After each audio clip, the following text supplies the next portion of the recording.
안녕하세요. 오늘도 모든 소란을 잠재우고 당신의 기분을 편안하게 만들어줄 다정한 목소리 이나읍입니다. 괜찮다고 말하지만 사실은 그렇지 않은 날도 있지 않나요? 오늘 함께 할 책은 반드시 좋은 날들이 찾아올 거야 입니다.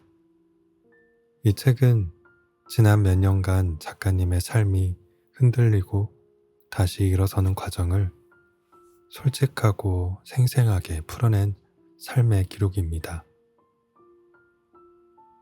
저자는 결혼과 창업, 그리고 삶의 방향을 새롭게 정하는 동안 느꼈던 감정들, 좌절, 불안, 그리고 조금씩 찾아온 평온까지 일상의 언어로 써내려갑니다.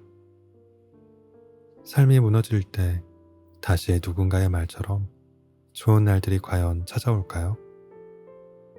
이 작품은 바로 그 질문에 대한 따뜻한 응답입니다. 작가는 매일의 사소한 순간들, 커피 한 잔, 아침의 공기, 작은 친절 속에서 행복과 회복의 조각을 찾아냅니다. 조금 더 가벼운 마음으로, 조금 더 다정하게 자신을 보듬고 싶은 모든 이를 위한 책입니다. 이제 제 목소리를 따라 함께 들어보시죠.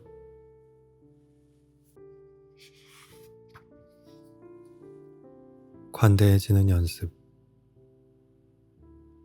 나는 약간의 강박이 있다. 하루 스케줄은 계획에 딱 맞게 시작해서 끝내야 하고, 화장품을 살 때는 성분표를 모조리 읽어야 한다든가 하는 물건 성분표 읽는 버릇이야 쇼핑 시간이 늘어나는 정도로 끝나지만, 시간 관련 강박은 작은 실패가 하루 종일의 실패로 이어지기도 한다. 아침에 커피를 마시는 시간이 틀어지거나 미팅 장소에 늦게 도착하거나 하면 기분이 몹시 상하고는 한다. 고작 커피 타임이 바뀌었다 해서 하루를 낭비하게 되는 건 바보 같은 짓이지만 타고난 성격은 어쩔 수가 없었다. 작은 일로 하루를 망치길 반복하던 사이 서서히 작은 실패를 딛고도 하루를 무사히 마친 날들이 쌓여갔다. 점심 약속을 까맣게 잊고 일에 몰두하던 날에는 나는 왜 이렇게 무책임할까? 라고 탓하는 대신 오늘은 일로 불타올랐군 이라고 말하며 스스로를 다독였다.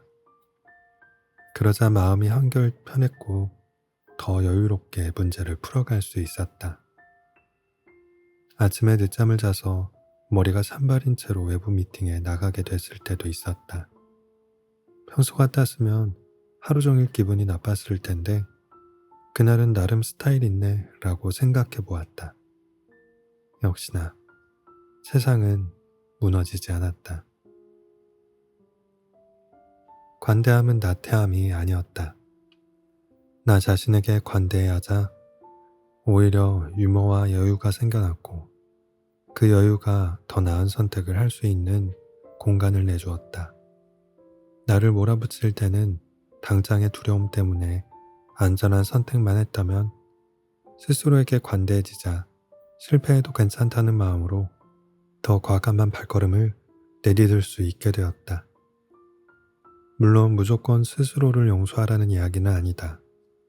나도 중요한 실수를 저지르고 같은 잘못을 반복하면 뒤돌아보고 다음엔 더 잘하려 애쓴다. 하지만 그것과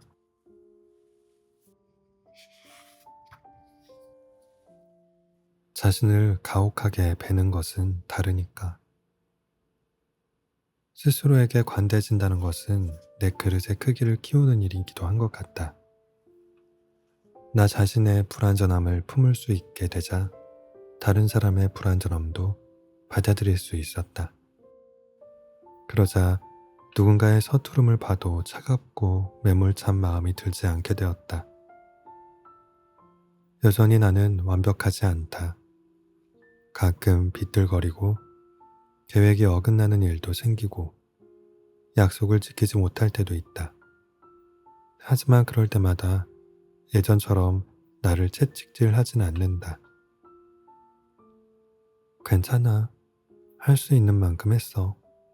완벽하지 않아도 충분해. 스스로에게 관대해지는 연습은 여전히 진행 중이다.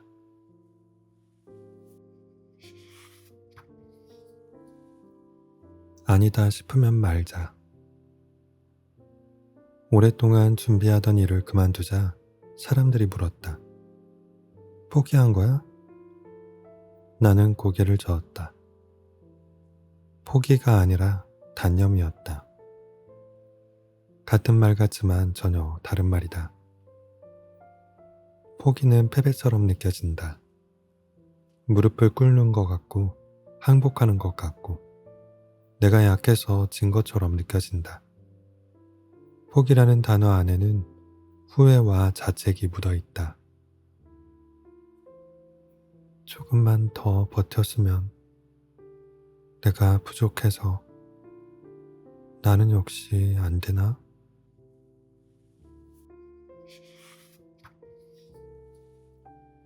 몇 개월이 지나고 나자 깨달았다. 다시 일어서는 힘은 밖에서 오는 게 아니라 안에서 온다는 것을. 씨앗이 땅 속에 묻혀 있어도 싹을 틔울 힘은 이미 품고 있듯이 내가 이미 가지고 있던 힘이었다. 다만 그걸 찾는 데 시간이 걸렸을 뿐. 그냥 오늘 하루를 견디는 것, 내일 해가 또 뜨기를 기다리는 것, 누군가가 내민 작은 온기를 붙잡는 것, 그런 작은 계기들이 쌓여 내 안의 씨앗을 다시 단단하게 만들 때, 그때 우리는 다시 일어설 수 있다.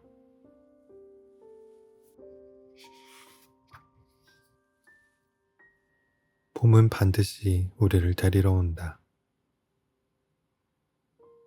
겨울이 길었다. 공기는 얼어붙었고 하늘은 잿빛이었고 어둠은 오래 머물렀다. 외투를 껴입고 목도리를 둘러도 추위가 심장까지 스며들었다. 언제까지 이럴까? 창밖을 보면 앙상한 가지뿐이었다. 나뭇가지는 죽은 것처럼 보였다. 겨울바람에 흔들릴 뿐 아무 변화가 없었다. 겨울이 지나면 봄이 온다는 게 거짓말 같았다. 이대로 영원히 겨울일 것 같았다. 그런데 어느 날 가지 끝에 작은 봉우리가 보였다. 손톱만한 크기. 언제 생긴 걸까? 어제까지만 해도 없었던 것 같은데. 봉우리는 아직 열리지 않았지만 거기 있었다. 봄이 오고 있었다. 며칠 후 봉우리가 조금 부풀었다. 겨울 내내 얼어붙어 있던 가지가 깨어나고 있었다. 천천히, 아주 천천히. 눈에 띄지 않을 만큼. 하지만 분명히. 어떤 날은 더 추워지고 눈이 내렸다. 봄이 온다더니 거짓말이었나?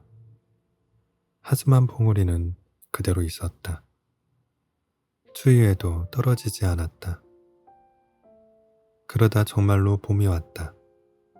어느 순간 가지 끝부터 연두색이 번졌다. 봉우리가 터지고 잎이 나왔다. 겨울 내내 죽은 것 같던 가지가 살아났다. 봄은 약속을 지켰다. 내 삶도 그랬다. 겨울 같은 시간들이 있었다. 아무것도 나아지지 않는 것 같았고 희망이 보이지 않았고 이대로 끝인 것 같았다. 하지만 시간은 흘렀다. 다시 무릎에 힘을 줄 수 있었고 숙였던 고개를 들어올릴 기운도 생겼다. 힘든 시간이 영원할 것 같아도 그렇지 않다. 겨울이 아무리 길어도 봄은 온다. 믿음의 문제가 아니라 자연의 순리다. 계절은 돌고 시간은 흐르고 변하지 않는 것은 없다. 지금 힘들다면 기억해야 한다. 봄은 반드시 온다는 것을.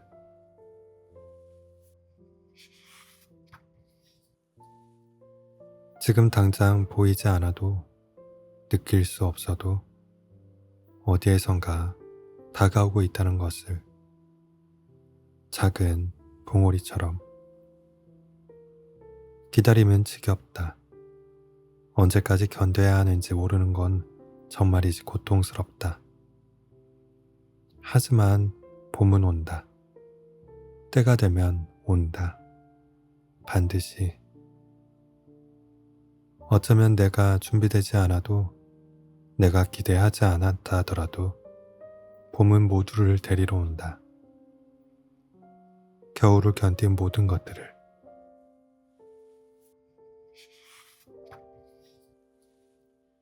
세상의 중심은 저입니다만,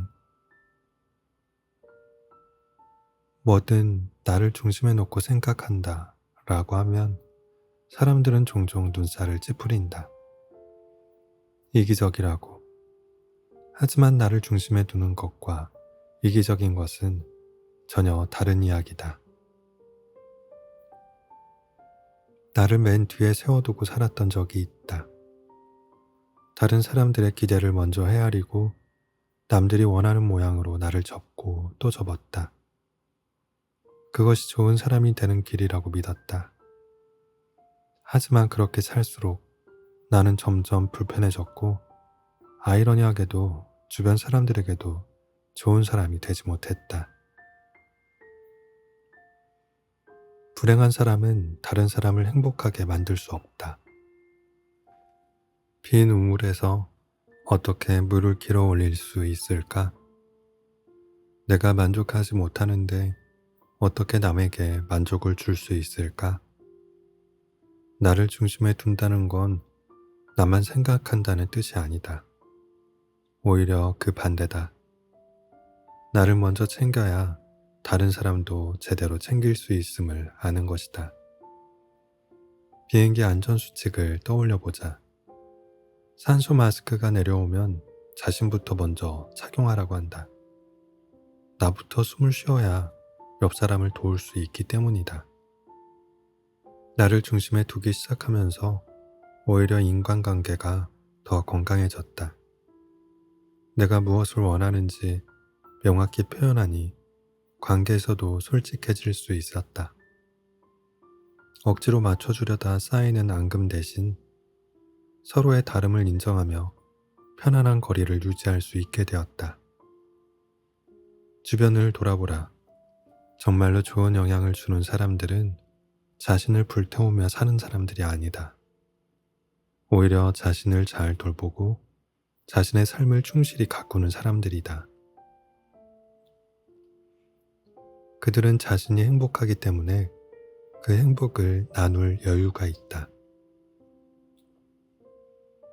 나를 중심에 두는 것은 나를 지키는 울타리를 치는 일이기도 하다. 모든 사람을 다 만족시킬 수는 없다.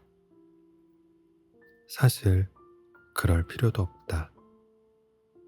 누군가는 항상 불만족할 것이고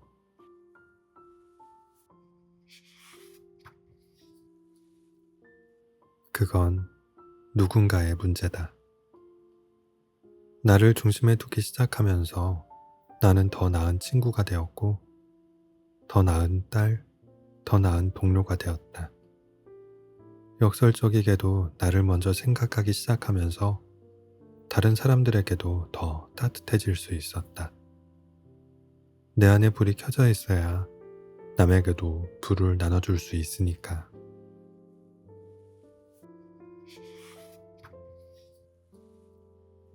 고통 속에 교훈이 숨어 있다 해도 모든 고통에는 의미가 있어. 처음 이 말을 듣자 화가 났다. 누군가가 아파하는 나를 보고 건넨 위로였다.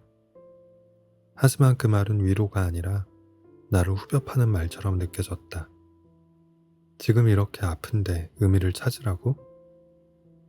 이별 후 몇 달을 힘들어했다. 밤 시간은 고역이었고 아침이 오는 게 피로했다. 그 시간 속에서 교훈을 찾으라고 하니 나는 속으로 소리를 지를 수밖에 없었다. 지금은 교훈 따위 필요 없다고. 그냥 이 고통이 사라지길 바랄 뿐이라고. 하지만 시간이 지나고 나서 그 말의 의미를 조금 알 것 같았다. 교훈은 고통의 한가운데서 찾는 게 아니었다.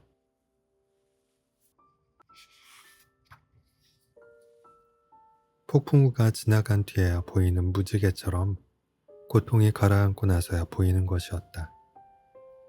그 이별을 통해 나는 배웠다. 다른 사람에게 너무 많은 것을 걸지 말아야 한다는 것을, 상대방이 내 행복의 전부가 되면 안 된다는 것을, 나를 먼저 사랑해야 남도 제대로 사랑할 수 있다는 것을. 처음엔 스디쓴 약처럼 삼키기 힘든 깨달음이었다. 하지만 그 깨달음 덕분에 다음 관계는 더 건강했다. 같은 실수를 반복하지 않았고 같은 방식으로 아프지 않았다. 친구와 싸웠을 때도 그랬다. 사소한 오해가 눈덩이처럼 커져서 결국 등을 돌렸다. 그날 밤 집에 돌아와 한참을 멍하니 앉아 있었다. 내가 뭘 잘못한 걸까? 왜 이렇게 됐을까? 시간이 지나고 돌아보니 보였다. 내 입장만 주장했다는 것, 친구의 말을 끝까지 듣지 않았다는 것, 내가 옳다는 것을 증명하려다 관계를 잃었다는 것, 그 다툼이 나에게 경청과 배려를 가르쳐줬다. 모든 고통에는 교훈이 숨어 있다. 그렇다고 고통을 통해 학습하는 게 최선의 방법이라는 뜻은 아니다. 나는 지금 아파하는 사람에게 의미를 찾아봐 라고 말하지 않는다. 그냥 옆에 앉아 있는다. 말없이 손을 잡아준다. 고통 한가운데 있는 사람에게 줘야 할 건 교훈이 아니라 나라는 존재인 것 같다. 괜찮아질 거야도 아니고 이겨낼 수 있어도 아닌 나는 너의 옆에 있어 라는 존재감의 인식. 교훈은 어차피 나중에 오니까 내가 그걸 미리 꺼내 정답인 것처럼 말할 필요는 없어 보인다. 흙탕물이 가라앉으면 바닥이 보인다. 너무 급하게 찾으려 하면 오히려 물만 더 흐려진다.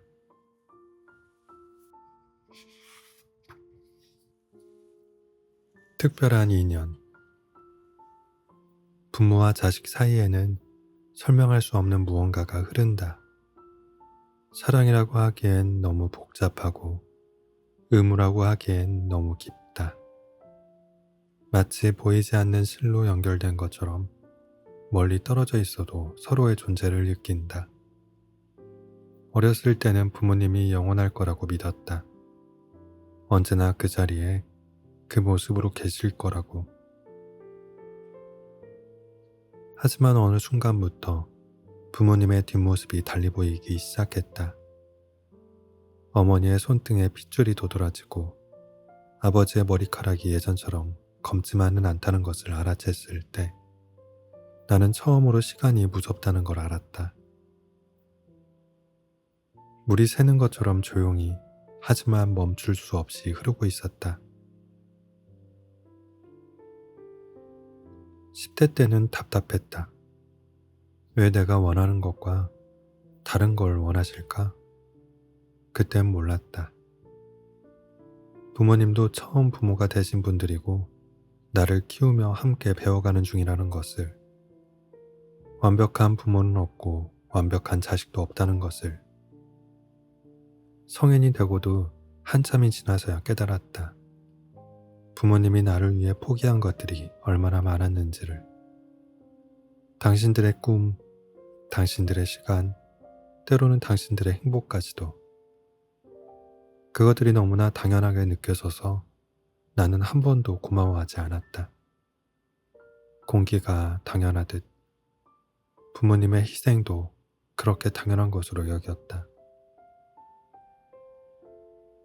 어머니의 깊어진 주름을 보며 생각했다. 이 주름이 얼마나 많은 시련을 견뎠을까? 아버지의 희끗한 머리카락을 보며 생각했다. 이 머리카락 하나하나에 새겨진 고통들은 얼마만한 무게였을까? 그제야 알았다. 부모의 사랑은 말이 아니라 몸으로 쓰인 책이라는 것을. 주름 하나, 흰머리 한 올에 담긴 이야기들. 부모님도 완벽하지 않다는 걸 받아들이는데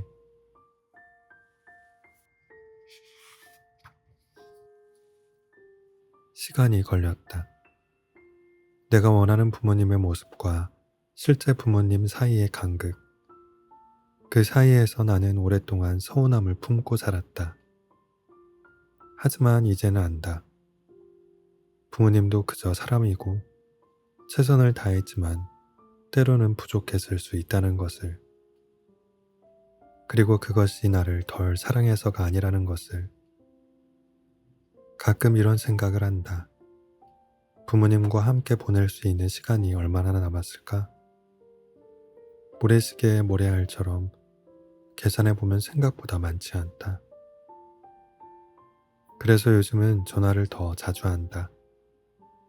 오늘 뭐 하셨어요? 예전엔 형식적으로 느껴지던 이 질문이 이제는 진심으로 궁금하다. 부모님의 하루하루가 건강하고 평안하기를 바라는 마음으로.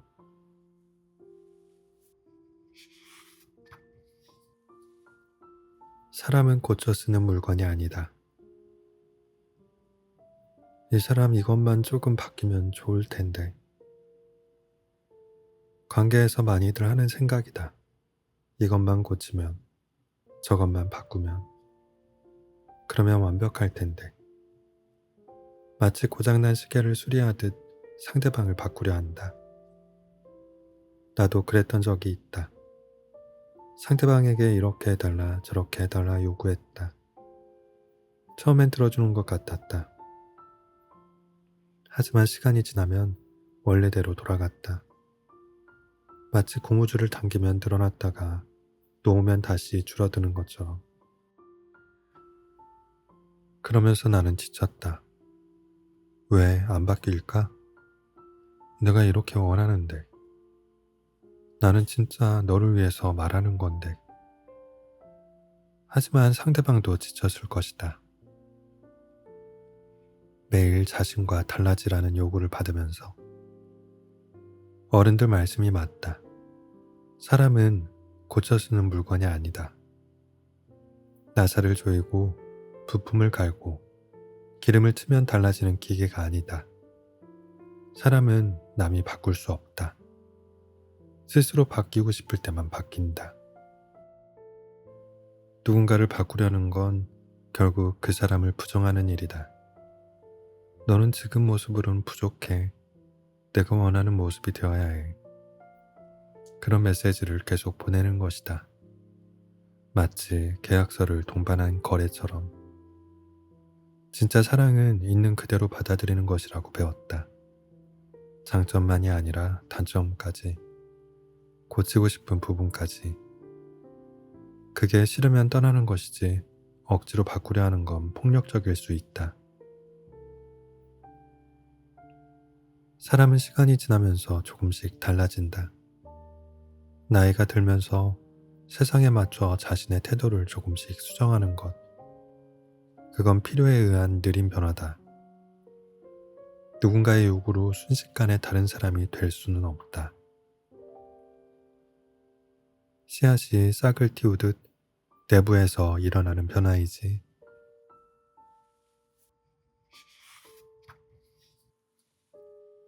외부에서 억지로 만드는 변화가 아니다.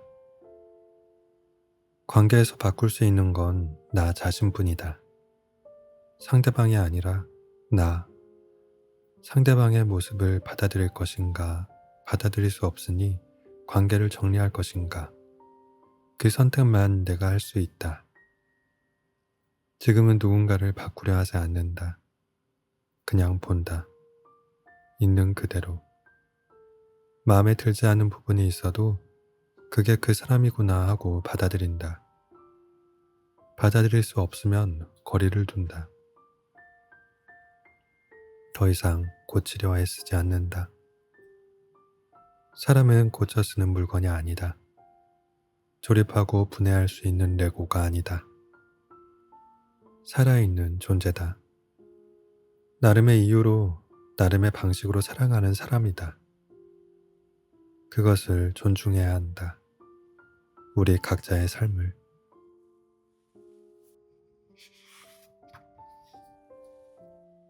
나쁜 감정에 사로잡힐 때, 크게 배신당했을 때 복수를 꿈꿨다. 어떻게 하면 저 사람에게 똑같이 갚아줄 수 있을까? 밤마다 시나리오를 그렸다.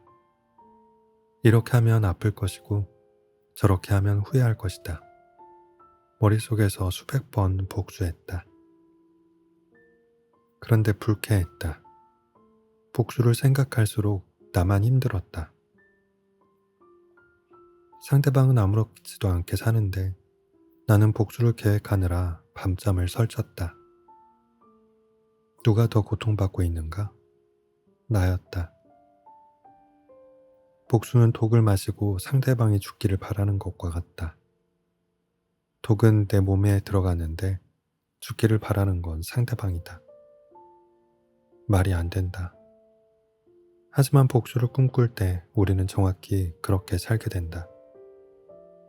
한 달 동안 복수만 생각했다. 일할 때도, 밥 먹을 때도, 심지어 웃을 때도 머릿속은 복수로 가득했다. 그 사람은 내 머리를 완전히 점령했다. 나는 내 머리의 주인이 아니었다. 그 사람이 주인이었다. 그러다 깨달았다. 내가 여전히 지고 있다는 것을. 상대방은 멀쩡한데 나만 무너지고 있었다. 상대방은 자유로운데 나는 배신감이라는 감옥에 갇혀 있었다. 복수를 위해 시간을 쓰고 에너지를 쓰고 마음을 썼다. 그동안 내 인생은 정지해 있었다. 상대방에게 한 번 당했는데 복수를 생각하느라 매일 당하고 있었다. 최고의 복수는 잘 사는 것이다. 이 말이 처음엔 이해가 안 됐다. 잘 사는 게 무슨 복수인가. 하지만 지금은 안다. 상대방을 신경 쓰지 않고 내 삶을 사는 것, 그게 진짜 복수다. 복수를 생각할 시간에 나를 돌본다. 상대방을 망칠 계획을 세우는 대신 나를 바로 세운다. 그 사람 때문에 무너진 나를 다시 일으킨다. 그게 이기는 것이다. 몇 달 후 그 사람을 우연히 봤다. 가슴이 두근거렸다.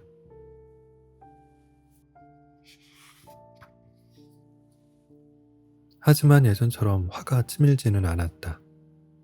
그냥 지나가는 사람이었다. 더 이상 내 머릿속을 차지하지 않았다. 나는 자유로워졌다. 해로운 감정에 휩싸이는 시간은 적을수록 좋다. 복수하지 않는다고 지는 건 아니다.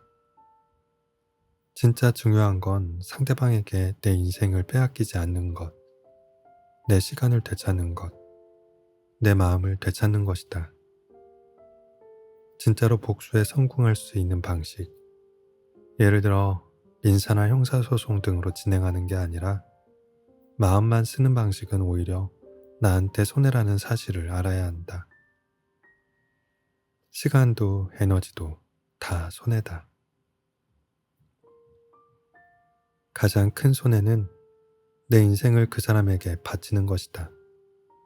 그럴 가치가 없다. 그 사람은 그럴 자격이 없다.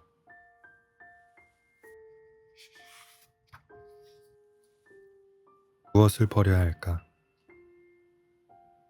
짐을 싸고 있었다. 이사 가기 전날이었다. 상자를 열고 물건들을 넣었다. 옷, 책, 그림, 그릇, 잡동사니. 하나씩 넣다 보니 상자가 꽤나 무거워 들어 올릴 수가 없었다. 너무 많이 담았다. 다시 꺼냈다. 뭘 버려야 할까? 손에 잡히는 대로 하나씩 봤다. 3년 전에 산 옷, 한 번도 안 입었다. 언젠가 입을 거라고 생각했는데 안 입었다. 버렸다. 책, 읽을 거라고 샀는데 안 읽었다. 버렸다. 선물 받은 머그컵, 예쁜데 쓰지 않았다. 버렸다.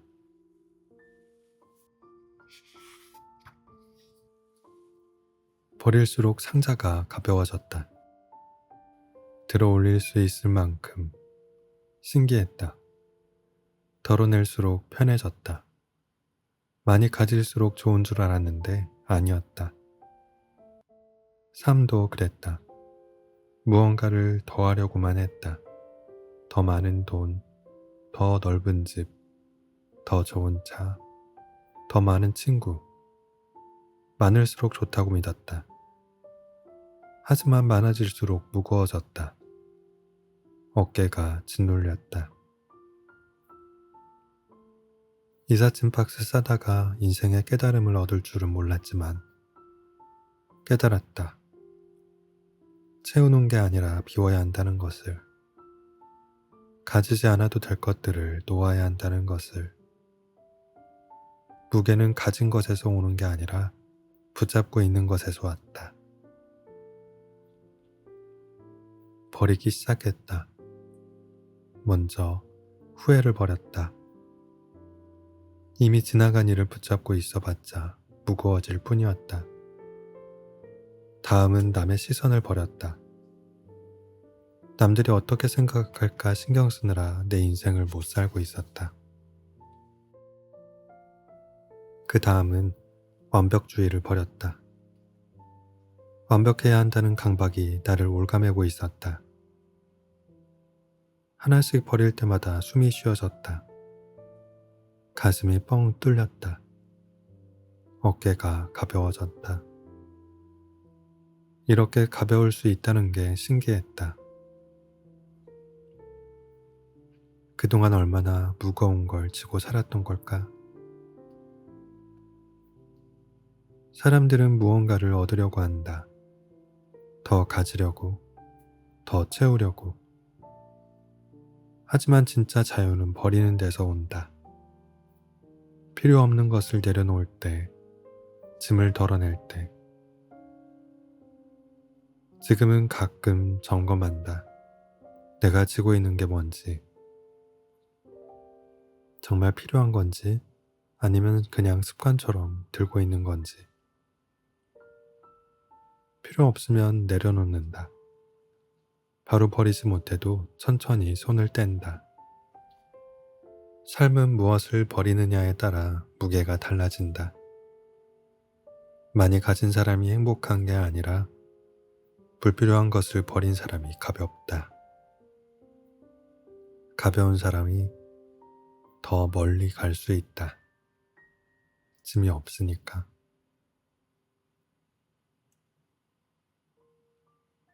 오늘도 끝까지 낭독을 들어주신 꿀밤님들께 진심으로 감사드립니다. 굿나잇.